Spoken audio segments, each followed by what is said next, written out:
The room felt colder after those words left his mouth. Everyone stared down at their papers, pretending not to hear what just happened. My hands trembled slightly as I held the contract folder, but I forced myself to stay calm. Bryant Hale leaned back in his leather chair, the corner of his mouth curling into a smirk that told me he believed every word he'd just said. I had spent the last week double-checking every line of that merger document, staying late while others went home. When I noticed the mistake, I didn't think twice before bringing it straight to him. I thought I was helping. Instead, he made me feel small. I stood there for a moment, trying to decide whether to explain again or walk away. He didn't give me a chance. He waved his hand as if I were interrupting something important. The meeting continued, and my warning was forgotten in seconds. I took my seat quietly, staring at the paper in front of me, though I wasn't reading it anymore. My ears rang with the echo of his voice, just a secretary. It was strange how a single sentence could crush years of effort. I remembered every time I had stayed until midnight to fix his mistakes before a presentation. Every early morning I came in with coffee ready for his meetings. Every time I caught errors others missed. I did all of it without expecting praise. But being treated like I had no voice, that was different. That hurt in a way I hadn't expected. When the meeting ended, everyone filed out. Bryant didn't look at me again. He didn't even thank me for the notes I'd taken. I gathered my things slowly, trying to hide the flush on my face. Harper, one of the analysts, gave me a small, sympathetic glance but didn't say anything. In this company, no one dared to stand up to Bryant. Back at my desk, I stared at the computer screen, the document still open. The mistake was right there in front of me, clear as day. If he'd just listened for 2 minutes, he could have avoided a disaster. I could still fix it, but something in me hesitated. Why should I save someone who didn't even see me as part of his team? I sat there for a long time, my hands still, my mind running faster than ever. The building was quiet, the hum of air conditioning filling the silence. I thought about how easy it would be to let things unfold as they were. To let him face the consequences of his arrogance. That night, as I shut down my computer and turned off the lights, I made myself a quiet promise. I wasn't going to shout or beg to be heard anymore. I wasn't going to fix mistakes for people who didn't respect me. If he thought I was just a secretary, then he was about to learn how powerful that title could be. Because I had seen everything, and I remembered everything. Clara Jennings had been at Hale Dynamics long enough to know how the place worked. She knew who liked their coffee black, who avoided morning meetings, and who quietly took credit for other people's work. She never complained. She just kept things running. When a deadline was missed or a client was about to walk away, she somehow fixed it before it reached the CEO's desk. People often said the company would fall apart without her, but no one ever said it where it counted. Every morning, she arrived before most lights in the building turned on. She liked the silence of the office before chaos began. The sound of the copier warming up, the faint smell of paper and coffee. Her workspace was small, but organized, color-coded folders, neatly labeled drawers, everything in its place. It wasn't glamorous, but it was hers. Bryant Hale, on the other hand, treated the office like his stage. He was the kind of man who spoke too loudly and smiled only when it benefited him. Clara had learned to read him the way others read spreadsheets. His temper showed in the twitch of his jaw, his pride in the way he never asked questions he didn't already know the answers to. He believed success was measured by titles and salaries, not effort. So, in his eyes, Clara didn't count. She hadn't always planned on being a secretary. In her 20s, she studied business operations, dreaming of leading a team of her own. But when her father got sick, hospital bills piled up, and she took the first job she could find. It was supposed to be temporary, just something to hold her over. Then 1 year turned into 5. She stayed because the work felt stable, and because a part of her still hoped hard work would eventually speak for itself. It rarely did. Bryant never noticed the way she cleaned up after his impulsive decisions. He didn't know that she stayed up rewriting presentations he forgot to finish, or that she called clients to smooth things over when he lost his temper. He saw results, but not the hands behind them. And though he would never admit it, much of his success had her fingerprints all over it. Still, Clara carried herself with quiet grace. When others panicked, she stayed calm. When problems piled up, she made lists and fixed them one by one. People trusted her, even when they were afraid of him. She wasn't the kind of woman who demanded attention. She earned respect in silence. Sometimes, late at night, she'd glance at the office glass walls and see her reflection under the fluorescent lights. A part of her wondered what her life might have looked like if things had gone differently. If her father had recovered sooner, if she'd finished her degree, if she'd had the courage to leave when she realized Bryant would never see her worth. But instead of regret, she felt something else growing quietly inside her, resolve. She didn't know it yet, but that steady patience, that quiet endurance, would soon become her greatest strength. The same silence Bryant mistook for weakness would be the very thing that undid him. It was almost 9 in the evening when Clara noticed it. The office was quiet except for the faint buzz of the overhead lights and the hum of the printer near her desk.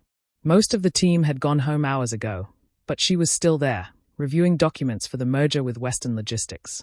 She wasn't supposed to handle contracts, but the project manager had left in a rush, and Clara didn't trust anyone else to catch small details. That habit, checking what others ignored, had saved the company many times before. As she scanned the pages, one section caught her eye. The numbers didn't add up. She read it again, line by line. Something about the liability clause was wrong. It transferred responsibility for potential damages entirely to Hale Dynamics. That meant if anything went wrong after the merger, the company would be responsible for millions in losses. It wasn't a typo, it was a trap. Her stomach tightened. She pulled up the email attachments, comparing the draft she had with the earlier version. Sure enough, the wording had changed subtly, but dangerously.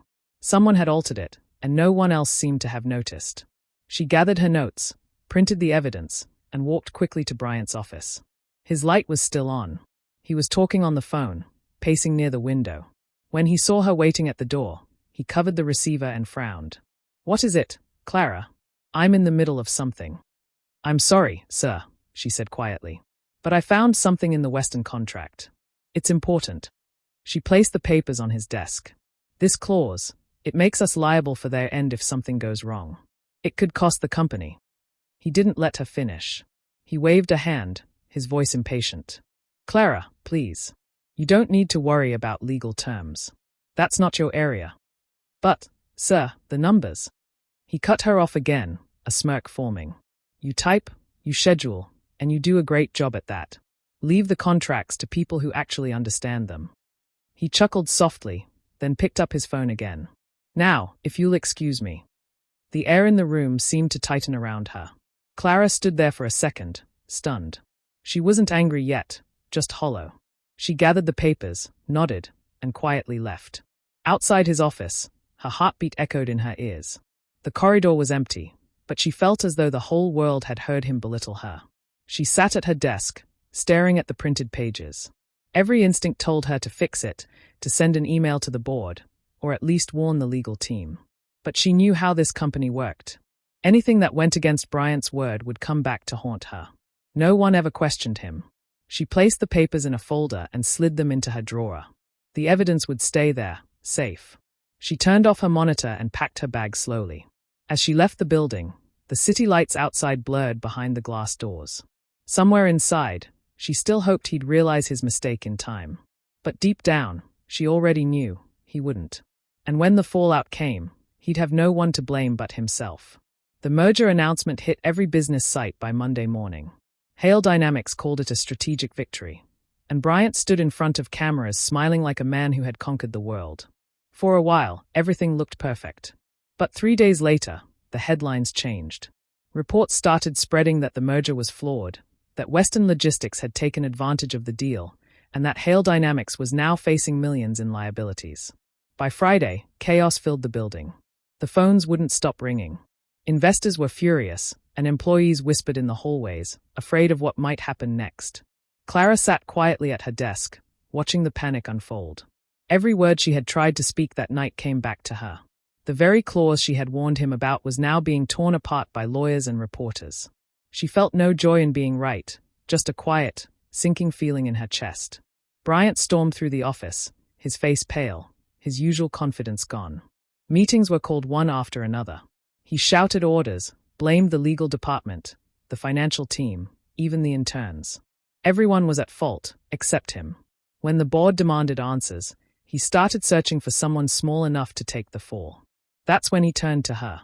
In a tense meeting that afternoon, Bryant slammed a stack of papers on the table. "These files were mismanaged," he said sharply.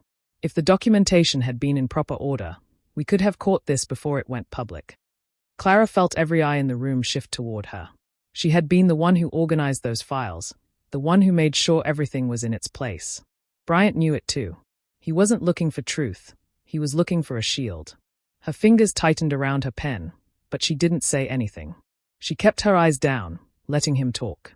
For years, she had done this, stayed quiet while others took credit or deflected blame. But something was different this time. Her silence wasn't out of fear anymore. It was control. When the meeting ended, she went back to her desk and opened her drawer. Inside was the folder she had kept since that Thursday night, the printed pages, the time-stamped emails, everything she had used to warn him. She read through them again carefully, her heart steady this time. The truth was all there, simple and undeniable. Bryant could twist words in a meeting, but he couldn't erase records. And Clara had made sure every message was documented properly, saved in both digital and physical form. She didn't plan to shout or defend herself in front of everyone. That would give him power. No, she wanted him to feel what she had felt, helpless, exposed, cornered by his own arrogance. That night, as the rest of the staff left the building, Clara stayed behind. She sat by the window, the city lights reflecting off her computer screen. For the first time in years, she felt calm. The truth didn't need to be rushed. It would come out soon, and when it did, she wouldn't have to say a single word. He had buried himself, and all she had to do was let him dig a little deeper. Clara moved carefully, speaking less, watching more.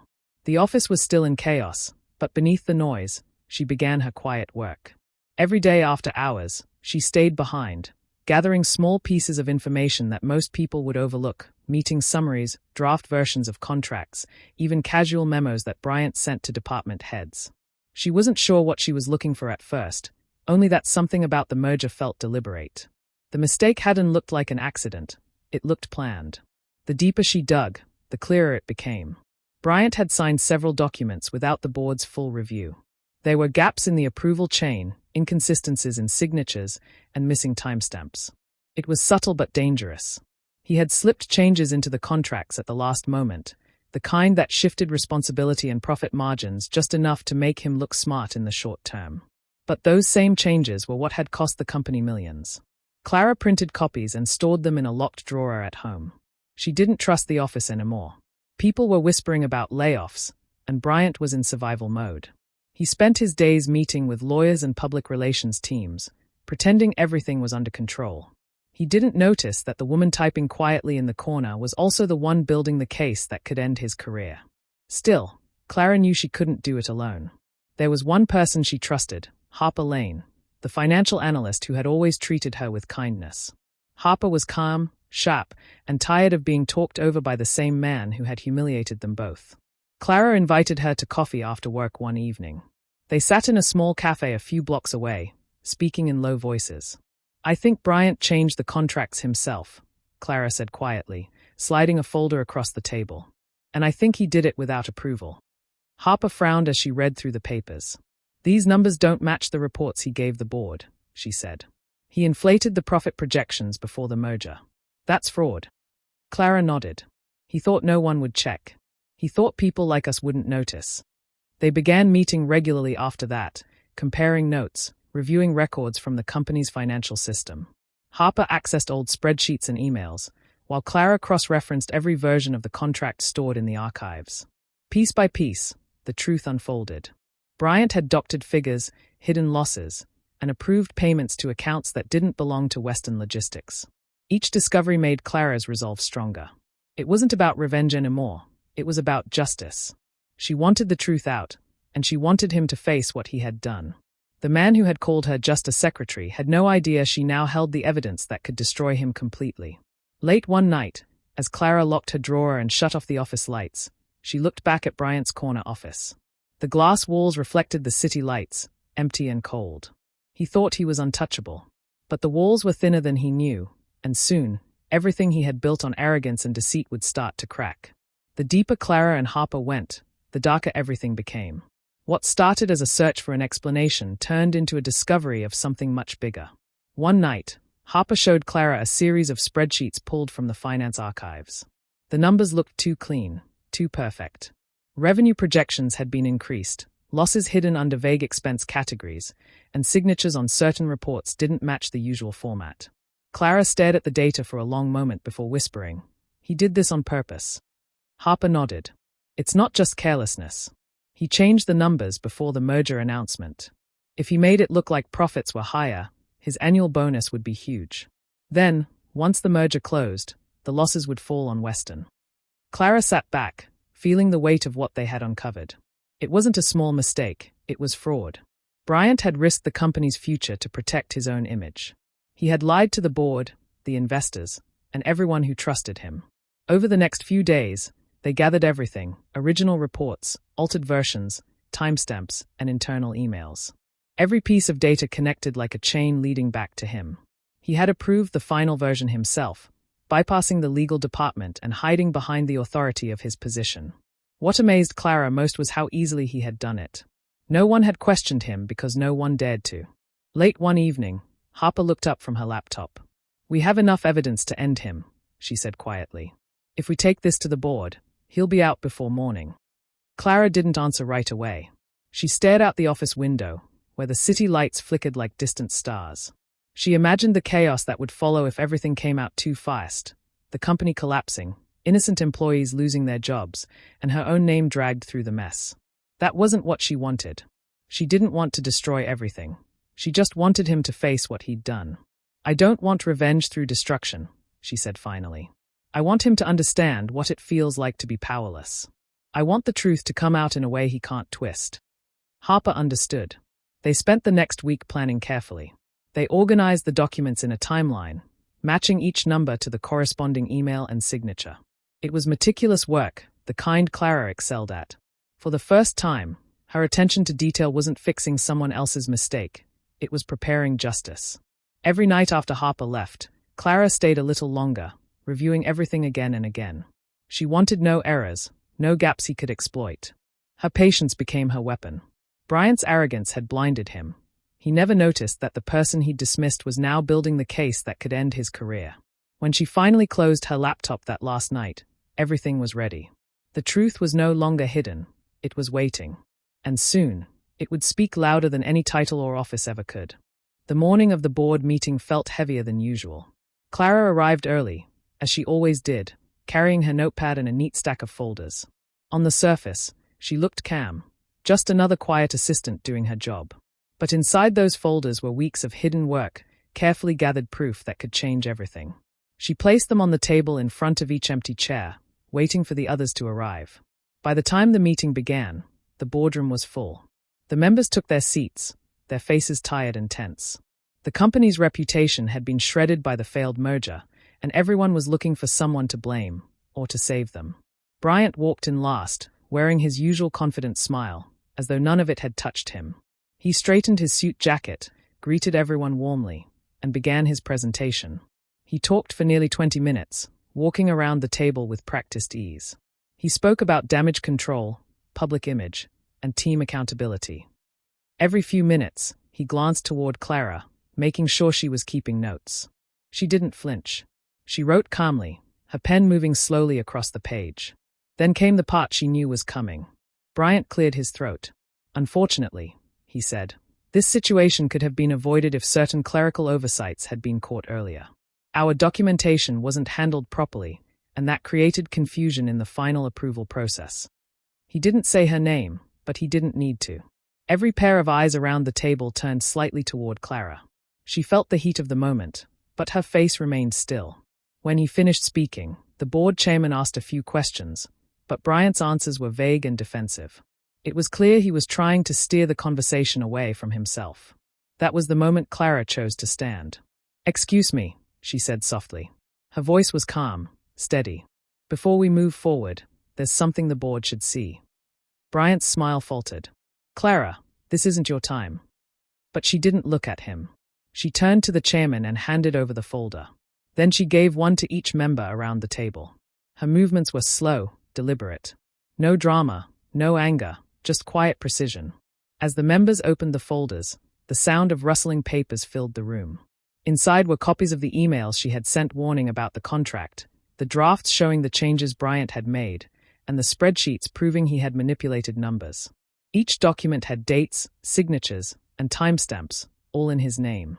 For a moment, no one spoke. The air grew heavy. One of the board members frowned, flipping through the pages again.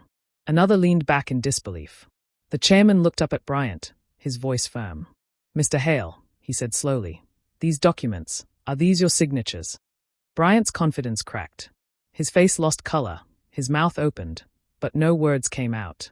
Clara stood silently, her hands folded in front of her. She didn't gloat, didn't explain. The truth was speaking for her now. The meeting ended in silence. Clara gathered her notebook, gave a polite nod to the chairman, and left the room. Behind her, voices started to rise, questions, demands, panic. She didn't need to hear the rest. For the first time, she felt light. The man who once called her just a secretary had finally been undone, not by shouting, but by the quiet strength he never bothered to see. Bryant didn't come back to the office after that meeting. For the first time in years, his corner office sat dark and empty, the glass walls reflecting only silence. Word spread quickly across the company that the board had suspended him pending investigation. No one said it aloud, but everyone knew who had exposed him. Still, Clara kept her head down. She arrived at work every morning as usual, typing notes, filing reports, doing her job as if nothing had changed. Inside, though, the air in the office felt different. People who once hurried past her now stopped to ask how she was doing. A few whispered that she had done the right thing, though no one said Bryant's name directly. Fear still lingered. Years of working under a man like him didn't fade overnight. The investigation didn't take long. The evidence spoke for itself. The forged numbers, the unauthorized contract edits, the manipulated reports, all of it traced back to Bryant. When the final report came out, the board voted unanimously to terminate his position. They released a short statement calling it a leadership change. But everyone knew the truth. He was finished. Within a week, other companies started to distance themselves from him. His name, once respected in business circles, became a warning instead. People stopped returning his calls. The same executives who used to flatter him now avoided him completely. No one wanted to be associated with a man who had risked millions for greed. Clara saw him once more, by accident. It was a rainy afternoon, and she was leaving the building just as he stepped out of a black car across the street. He looked smaller somehow, his usual polished suit replaced by something rumpled, his face tired and pale. For a moment, their eyes met. He hesitated, like he wanted to say something, maybe even apologize, but the words never came. He turned away, walking fast into the crowd, disappearing like a shadow that had lost its shape. Clara didn't follow him. She just stood there, watching the rain fall on the pavement. There was no satisfaction in seeing him broken, only a quiet sense of balance. He had built his power on pride and disrespect, and in the end, it had all collapsed under its own weight. Back at the office, the company began to rebuild. Meetings were calmer, people spoke more freely, and for the first time in years, the atmosphere felt lighter. Harper often stopped by Clara's desk, smiling as they exchanged knowing looks. Neither of them talked about what happened. They didn't have to. Clara never told anyone how she felt that day. She didn't post about it, didn't celebrate, didn't seek attention. She simply did her work and went home, as she always had. But every time she passed Bryant's empty office, she felt a quiet strength rise inside her. The same man who once told her to stay in her lane, now had none left to walk on. Months passed, and the chaos that once surrounded Hale Dynamics slowly began to fade. The board brought in a new CEO, a calm, steady woman named Margaret Ellis. She listened more than she spoke, and her first goal was to rebuild trust. The company had lost a lot of money and even more faith, but under her quiet guidance, things began to heal. Harper worked harder than ever, diving deep into the company's finances and cleaning up the mess Bryant had left behind. Her sharp eye for numbers impressed everyone, and it wasn't long before the board officially promoted her to Chief Financial Officer. She had earned it, not through politics or favors, but through skill and honesty. When she received the news, she immediately walked to Clara's desk and said softly, "We did it." Clara smiled, though part of her still found it hard to believe. For years, she had worked in the background, organizing, managing, fixing other people's mistakes, but never being seen. Now, for the first time, the board saw her worth. A few weeks after Harper's promotion, she was called into a meeting. She thought it was another administrative review, but when she entered, Margaret greeted her with a warm smile. "Clara," Margaret said, sliding a folder across the table. Your leadership during the transition has been noticed by everyone. We'd like to offer you the position of operations director. For a moment, Clara couldn't speak. Her throat tightened, and all she could manage was a quiet thank you. She had dreamed of this once, long ago, before life got complicated. And now, it was real. Not because someone handed it to her, but because she had earned it through patience, integrity, and quiet strength. Her first few weeks as director were overwhelming but fulfilling. She walked through the office and saw things differently now. The same hallways where she used to be invisible now felt like home. Employees who once barely noticed her now came to her for guidance and advice. She treated them with the respect she had longed for herself. She listened when they spoke, gave credit when it was due, and made sure no one felt less than because of a title. That's what led to her first initiative, a mentorship program. Clara worked closely with Harper and HR to design it. The idea was simple: to give young employees a voice. She remembered all the times she'd been ignored, dismissed, or talked over, and she wanted to make sure no one else went through that. She named the program Open Desk, a reminder that every idea deserved space to be heard. The change in the company culture was slow but real. Meetings became more open, communication more transparent, and people actually looked forward to coming to work. The walls that once echoed with tension were now filled with quiet collaboration. Clara often stayed late, not because she had to, but because she wanted to see it all unfold, the transformation she had started. One evening, as she stood by the window overlooking the city, she thought back to the moment Bryant told her she was just a secretary. It no longer hurt. If anything, it made her grateful. That insult had lit the fire that changed everything.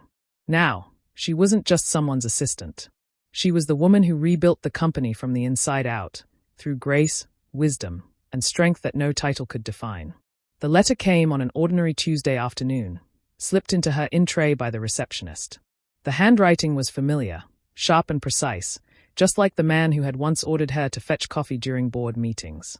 Clara stared at the envelope for a long moment before opening it. Inside was a single page, signed by Bryant Hale. He wrote that he had been doing some reflecting. He mentioned how difficult the last year had been for him and that he'd never realized how smart and capable she was. He called her success well-deserved, but even on paper, his words felt hollow. It wasn't remorse, it was pride disguised as apology. The kind that only came when someone wanted to feel better about themselves.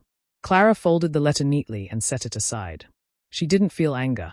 In truth, she felt nothing at all. She had already moved on from that chapter. Her days were full now. Team meetings, project reviews, mentoring sessions with new hires who reminded her of her younger self. Every day, she saw growth, not just in numbers, but in people. That was what mattered. She stood and walked to the window of her office. The city stretched before her, glowing under the late afternoon sun. Below, cars moved like tiny lines of light, and the world felt big and open again. She thought about how far she had come, from being dismissed as just a secretary to leading the operations of an entire company. Not through revenge, not through anger, but through quiet resilience. For a moment, her reflection in the glass caught her eye. She barely recognized the woman looking back, calm, confident, self-assured. She didn't need validation from anyone, least of all from the man who had once tried to make her feel small. A soft knock at the door pulled her out of her thoughts. Harper stepped in, holding a file. "Board's impressed with the new mentorship numbers," she said with a grin. "Looks like your program's a success." Clara smiled. "It's not mine anymore," she said gently. "It's theirs now. That's the point." Harper nodded, leaving the file on her desk before heading out. Clara sat down again, glancing once more at Bryant's letter. Then, without hesitation, she placed it in the bottom drawer and closed it. She didn't need to respond. She didn't need closure. She already had it. Outside, the sky turned golden as the sun began to set. She took a deep breath, feeling the kind of peace she hadn't known in years. Not the kind that comes from victory, but the kind that comes from finally letting go. Bryant had faded into the background of corporate life, forgotten, irrelevant, a name people used only as a warning in quiet conversations. Meanwhile, Clara's name had become something else entirely, a symbol of quiet strength and integrity. She smiled to herself, a soft, knowing smile. Some people scream for revenge. Others chase it. But she learned something better. Sometimes the best revenge is silence, the kind that speaks louder than any words ever could. The kind that says, "You never broke me." And as the last light of day fell across her desk, Clara Jennings, the woman once called just a secretary, had the final word without saying a single one.